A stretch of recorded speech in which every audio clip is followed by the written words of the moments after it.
நமஸ்காரம். சுவாமியே சரணமையப்பா. மண்டல மகரவிளக்கு யாத்திரைக்காக சபரிமலை நடை நவம்பர் 16ஆம் தேதி திறக்கப்படுகிறது. இந்த ஆண்டுக்கான யாத்திரை காலம் 2026 ஜனவரி 20 வரை நீடிக்கும்.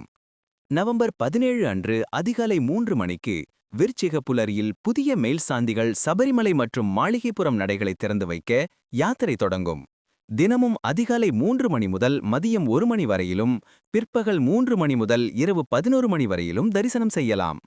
டிசம்பர் 26 அன்று தங்க அங்கி அணிவிக்கப்பட்ட தீபாராதனை நடைபெறும். 27ஆம் தேதி மண்டல பூஜை நடைபெற்று அன்று இரவு நடை அடைக்கப்படுவதோடு மண்டல கால யாத்திரை நிறைவடையும். டிசம்பர் 30 அன்று மாலை 5 மணிக்கு மகரவிளக்கு உற்சவத்திற்காக நடை மீண்டும் திறக்கப்படும். ஜனவரி 14 அன்று மகரவிளக்கு தரிசனம் நடைபெறும். பக்தர்கள் ஜனவரி 19 வரை தரிசனம் செய்யலாம்.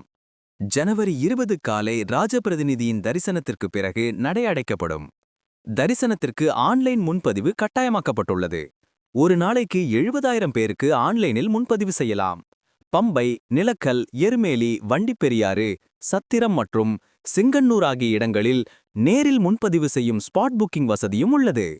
கோவில் செய்திகள் மற்றும் சிறப்பு அம்சங்களுக்காக ஜோதிஷ் டிவியை இப்போதே சப்ஸ்கிரைப் செய்யுங்கள்.